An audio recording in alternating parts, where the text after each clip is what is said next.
What if I told you that some of the happiest people on Earth own almost nothing and live in places most of us would consider impossible? Welcome back to The Curious Route, where we explore the extraordinary ways people adapt to their environments. Today, we're diving into minimalist living in the most unusual and resource-limited regions of our planet. And trust me, by the end of this video, you'll question everything you thought you needed to be happy. But here's the twist. These aren't just survival stories. These are people who've cracked the code to contentment in ways that might just change how you see your own life. So stick around, because what you're about to discover could shift your entire perspective on what it means to truly live. Let's start with a question that might make you uncomfortable. How much of what you own do you actually need? Now, before you answer, imagine living in a place where resources aren't just limited, they're practically non-existent. Imagine waking up in a floating village in Cambodia's Tonle Sap Lake, where your entire home drifts with the current, or in Mongolia's vast steppes, where your house can be packed up and moved in just 3 hours. These aren't vacation destinations. These are homes, communities, entire lives built on the philosophy that less isn't just more, it's everything. And the people living there? They're not struggling. They're thriving in ways that would put most of our complicated, cluttered lives to shame. Take the floating villages of Southeast Asia, for example. On Tonle Sap Lake in Cambodia, thousands of families live in houses built on floating platforms or in boats that serve as permanent residences. Everything floats here. Homes, schools, churches, even grocery stores. Now, you might think this sounds romantic, like some kind of waterborne adventure. But let's be real. There's no running to the supermarket when you run out of milk. There's no calling a plumber when something breaks. These communities have adapted to aquatic living by embracing radical minimalism out of pure necessity. Families own only what they can secure on their floating platforms, which means every single possession must earn its place. There's no room for junk drawers or garages full of stuff you'll use someday. If it doesn't serve a purpose right now, it doesn't exist in your life. But here's what's fascinating. Despite having so little, these communities have developed rich social networks and support systems that most modern neighborhoods have lost. When your house can literally drift away, you learn to rely on your neighbors. When storage space is measured in square feet rather than spare rooms, you learn to share tools, resources, and knowledge. The minimalism isn't just about owning less stuff. It's about maximizing human connection, and that's something our consumer-driven cultures have forgotten. These floating villagers have smartphones and satellite dishes. Yes, but they've somehow managed to integrate modern technology without losing sight of what actually matters. Community adaptability, and the understanding that security doesn't come from what you own, it comes from who you know and how you work together. Now let's shift to the complete opposite environment, the Mongolian steppes. If you've never seen a gers, which is what Mongolians call their traditional yurts, you're missing out on one of the most brilliant examples of minimalist architecture ever designed. Picture this, a circular tent made of felt and wood that can withstand temperatures dropping to -40 degrees in winter and scorching heat in summer. The entire structure can be assembled or disassembled in a few hours, and it's designed to be transported by just a few pack animals. This is minimalism with 5,000 years of research and development behind it. Mongolian nomadic families move several times a year following their livestock to better pastures, and every single time they move, they take their entire home with them. Try doing that with your 3-bedroom suburban house. Inside a gers, you'll find an economy of space that would make a tiny house enthusiast weep with joy. The center is reserved for a stove that provides heat and cooking capability. The right side is traditionally for women's work and storage, the left for men's tools and equipment, and the back, the most honored space, is for guests and family altars. Every item has its designated spot, and nothing, absolutely nothing, is superfluous. Mongolian families don't collect things. They collect experiences, stories, and relationships. Their wealth is not measured in possessions, but in the size of their herds and the strength of their social bonds. And before you think this sounds primitive, understand that many modern Mongolian nomads have solar panels powering their satellite internet, allowing their children to attend virtual schools while still maintaining their ancestral lifestyle. They figured out how to cherry-pick the benefits of modern life without drowning in its excesses. But minimalist living in unusual places isn't just about remote locations. Let's talk about urban density and how some of the world's most crowded cities have forced people to reimagine minimalism. In Hong Kong, where the average apartment is smaller than a parking space in many American suburbs, residents have become masters of vertical living and multifunctional spaces. We're talking about apartments that are literally 100 square feet, where the bed folds into the wall, the table converts into a desk, and every inch of vertical space is utilized for storage. This isn't poverty. Many of these micro-apartment dwellers are professionals who've chosen this lifestyle because they'd rather spend their money on experiences, travel, and dining out than on massive living spaces they barely use. They've realized something profound. The amount of space you occupy does not correlate with your quality of life. In Tokyo, the concept of capsule living has been refined to an art form. Originally designed for businessmen who missed the last train home, capsule hotels have evolved into a legitimate lifestyle choice for some residents.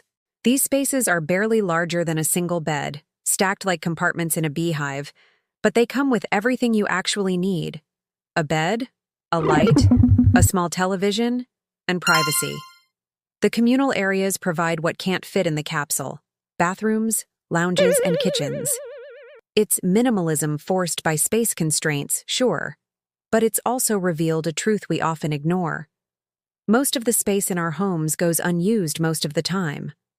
How often do you actually use your formal dining room or that spare bedroom you turned into a storage unit? Let's travel to the Atacama Desert in Chile, one of the driest places on Earth. Here, some communities receive less than an inch of rain per year. Living here requires a different kind of minimalism, resource minimalism. The people who've chosen to live in these extreme environments have developed ingenious systems for collecting morning dew, recycling gray water, and using solar energy. Their homes are small, not just to minimize building materials, but to reduce energy needs for heating and cooling. They own only what they can maintain without abundant resources, and they've created tight-knit communities where sharing isn't just encouraged, it's essential for survival. Need a tool? Borrow it from your neighbor. Have extra food? Share it, because next month you might be the one in need. What's remarkable about all these different forms of minimalist living is that they share common threads that contradict everything modern consumer culture tells us. First, they prove that happiness and stuff are not correlated. In fact, they might be inversely related. The people living in these unusual, resource-limited regions consistently report high levels of life satisfaction, despite, or perhaps because of, their minimal possessions. Second, they demonstrate that limitations breed creativity. When you can't just buy your way out of a problem, you learn to innovate, improvise, and collaborate. Third, they show us that community becomes stronger when individual accumulation becomes impossible. When no one has much, everyone shares more, and the social fabric that results is often richer than anything you can purchase. But here's the challenge these communities face that we need to talk about: the encroachment of consumer culture. As internet connectivity reaches even the most remote corners of the globe, traditional minimalist lifestyles are being pressured by advertising, social media, and the constant message that more is better. Young people in Mongolian gers are seeing influencers with walk-in closets. Families in floating villages are being told that real success means owning a house on land. The very cultures that have perfected the art of living with less are now being sold the idea that their lifestyles are inferior. This is where things get complicated, because while we in the developed world are reading Marie Kondo and trying to declutter our way to happiness, the people who never cluttered in the first place are being convinced they need to start. So, what can we learn from these masters of minimalist living? First, that almost everything we think we need is actually optional. The baseline for human happiness is much lower. materially speaking, than we've been led to believe. You don't need a bigger house, a newer car, or the latest technology to be content. What you do need are strong relationships, a sense of purpose, and the security of community. Second, that adaptation is a superpower. The people thriving in unusual and resource-limited regions aren't doing so despite their limitations, but often because of them. Constraints force us to be creative, intentional, and connected. Third, that sustainability isn't a trendy lifestyle choice for these communities. It's the only choice. When resources are genuinely limited, you don't waste anything, you don't overconsume, and you don't confuse wants with needs. The most profound lesson might be this: minimalism isn't really about stuff at all. It's about attention. What you own competes for your attention, your time, your energy, and your mental space. The people living in these unusual places have figured out that by owning less, they can attend more fully to what actually matters: their families, their communities, their environment, and their own inner lives. They're not distracted by maintaining, organizing, upgrading, and worrying about their possessions because they simply don't have that many. Their minds are free in a way that ours, buried under the weight of abundance, often aren't. Now, I'm not suggesting we all move to floating villages or pack our lives into yurts, but what if we borrowed just a fraction of their wisdom? What if we asked ourselves, before every purchase, does this earn its place in my life? What if we measured our wealth by the strength of our relationships rather than the size of our bank accounts?